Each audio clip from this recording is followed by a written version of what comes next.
Hey guys, it's TheFrXion here, or Tiger Tank 12, however you wanna call me, I don't really care. And today we are playing the Type 58, the Chinese Tier 6 medium tank. And I have a very special game prepared for you guys. I will not spoil anything, I will just commentate on what I was doing and why I was doing it. So some good old gameplay commentary with some twists and turns, but all in all, a very nice experience. So, we're playing on Sand River, or El Haluf. El Haluf, excuse me, Sand River is another map. And we're top tier, and being top tier on this map at tier 6 means that you can do a lot of damage. You can pretty much do a lot of damage anywhere when you're top tier. But I think tier 6 is just, I think it's a bit unfair because a lot of the new players are here, so big disclaimer, obviously I have a lot more experience than a lot of these people. And this experience can be worth a lot of money, a lot of gold, a lot of credits. Well, it can be worth a victory or a defeat, who knows. And the problem right now is just that with the current matchmaking system, of course, the new players are going to get better most of the time, and that has been a vicious cycle for World of Tanks for a very long time. But that is a topic of another video. So what you can see right here is I'm trying to push the one line with the B2 spot right here, and the first mistake I make is I flip my tank. I didn't even know you could flip your tank at this rock. Somehow I managed to do it, and luckily sometimes you have teammates that read the chat, that see you are in peril, and they will come out and help you. And I think this is one of the things that definitely shows great teamwork when people actually come around and help you. And that's exactly why you should always be open to helping your team and, you know, being of assistance, not always think only of yourself, you know, being selfish and all. But back to the game, you can see we already lost 3 vehicles, not looking that great. The first tank we just took out was an M5 Stuart tier 4 vehicle, and these 3 tanks managed to flip me back into the right position. And yeah, so the first Omen, not very good. And at this point I was already, oh damn, this is going to be a tough game. Let's make the best out of it. This should be your way of thinking when you're playing World of Tanks, because games can be over very quickly, so try to make the best out of it.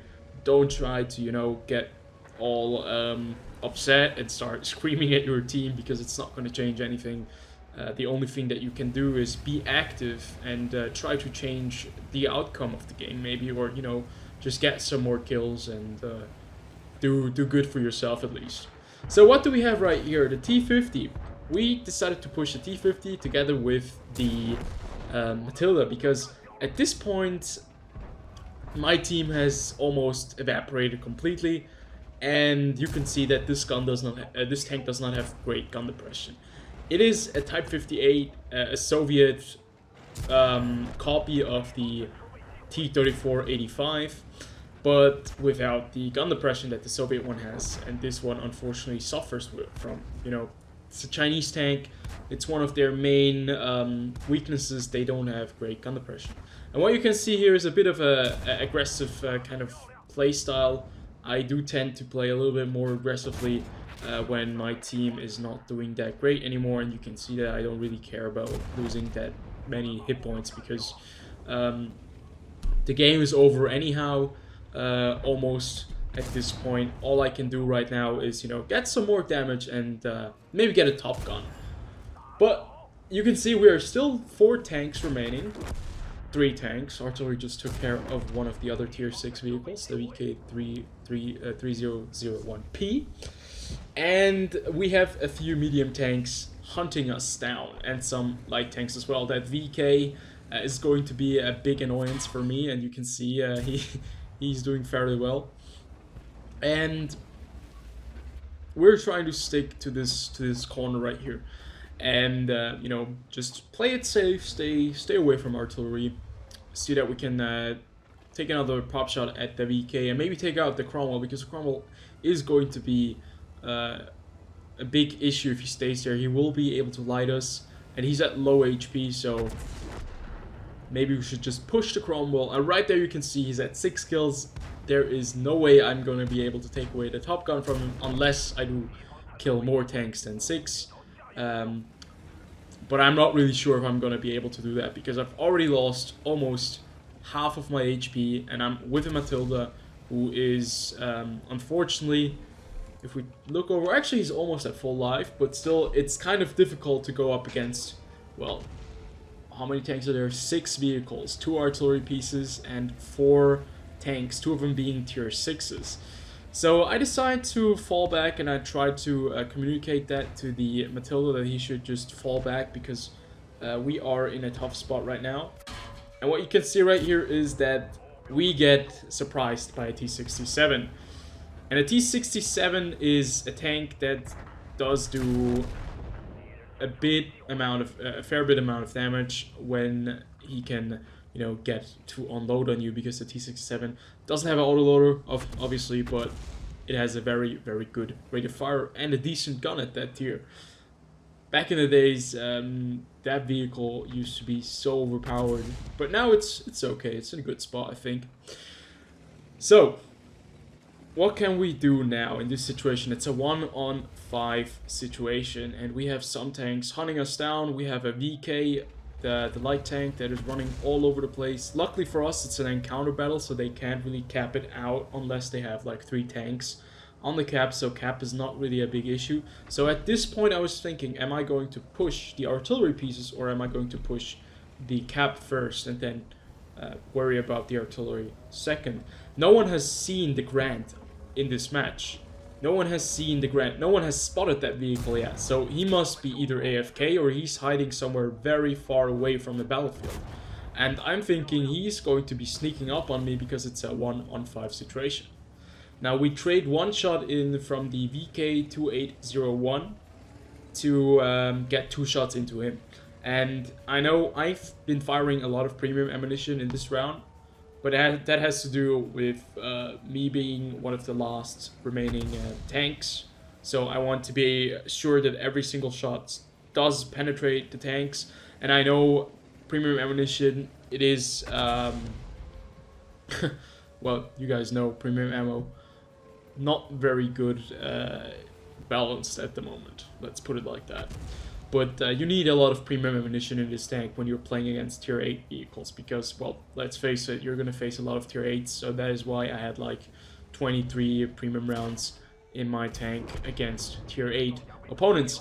Right there, the VK does surprise us. We lose the last bit of our HP. We still have 121 HP, but that's not going to be enough to survive a direct hit by the VK3001P, even if he has the 75mm gun or 76mm gun. But if he has the 88, we're gonna be a definite one shot either way. So I'm gonna try and use my my equipment to my advantage. I have camo net and binoculars with me, and we spot the VK. And obviously this is not a very experienced player because he's sitting out in the open on top of a mountain. And I can see, okay, I can still spot him. I'm gonna go over here, 372 meters, wait for my equipment to, you know, activate itself. And the VK sees that he has made a big mistake by sitting up there. And we take care of the VK. And we're at 8 kills now, 2,403 damage dealt. And now the sweating begins, because 2 artillery pieces and a Grand, I might just win this match. I might be able to turn the tide around and take home a victory out of a 1-on-6 situation. Now, obviously, a Grant, a Birch gun, and the SU-5, all of them tier 4, but if one of the artillery hits me, I'm pretty much toast. Because if he stuns me, well, he's probably not going to be able to kill me with 1 shot, but he will be doing a lot of damage, first and foremost. And secondly, he will probably stun my crew and allow the other artillery to shoot me. But this is exactly where communications will be very important if you're playing on the opposing team, right? Communications can be the A and O in such a situation, because You want to win the match. If you're 3-on-1, you're gonna communicate. What are we gonna do? Who is going to stay where? What is he going to do? You know. So right at this moment, I'm thinking, where could this artillery be headed to? Where are the artilleries? Probably somewhere still at base. They are tier 4 artillery, so they can shoot over the entire map. So they have to be maybe a bit closer. So I want to go around the map, around the G90 area, push all the way up, and all of a sudden we see a SU-5 over here. And what is this SU-5 doing right here? Well, obviously he doesn't have the range to shoot at us from all the way back at B9 or A0, so he had to move up, and he didn't expect me to come up from the side. The birch gun just fired, so that gives us some kind of sense of direction. He must be somewhere over at B6 or like on the A line, B line. He cannot be over here in the 9 and 0 line because the shot came from the other side. They wouldn't have been able to shoot over ditch one over this ridge line. So I decided to push this way, and I had a thought. I had an idea. I was expecting the artillery to be at A9 or A0. So what can I use to spot this tank? Well, I can use my superior equipment. Camouflage net and binoculars. And you have no idea how powerful this equipment is. This is the equipment I run on almost every tank because I'm just too cheap to buy equipment for these vehicles. No. And some vehicles I just don't run equipment because it's too expensive. I can't grind the credits all the time. So yeah, I run that equipment with a repairing kit. And you can just see right here, I think 260 meters, we spot him. He's sitting back there. He's not AFK. He's actually waiting. He's been waiting for us, and he's not using equipment like we are. And we are able to spot him at 315 meters with this tank. And keep in mind, I do not have a very good crew on this tank. I think my crew is at a 2-tier perk system, like two perks right now. So not very experienced. I don't really play my Chinese tanks that often. I don't play my Chinese premium tanks too often. And I have not really played this tank for a very long time. I had it in my garage for a very long time. But yeah, didn't really matter. We take out the Grant, since he was hiding in that spot where I thought artillery would be hiding. And right now I'm thinking, well, artillery must be somewhere behind this ridgeline, right? Artillery is probably somewhere behind there, or artillery just ran away. The birch gun, I've heard that tank is not very slow, so I thought, well, if he's going to run from me, I'm going to have a very, very bad chance of catching him, because obviously only 2 minutes, 15 seconds remaining on the clock. I'm not fast enough. Well, I mean, I'm fast enough to catch an artillery, but I'm not fast enough to catch an artillery that is running away from me at the same time somewhere on the other side of the map with only 2 minutes remaining. And this is exactly where I was thinking, crap, where is this artillery? Is he going to run away? Is he going to make this a draw for us? Am I going to be able to catch him? So first and foremost, my thought is, where can he be, you know? So that's why in my head I'm going down the lists where he could be sitting. He could be sitting at our spawn now. That would mean for me, I'm not going to be able to catch him. He could be sitting somewhere here, you know, preparing an ambush for me, because obviously he is going to know that I'm going to be chasing him. And I'm just thinking, well, he's probably running. Like, what could be the best scenario for him at this moment? Well, it's going to be a draw.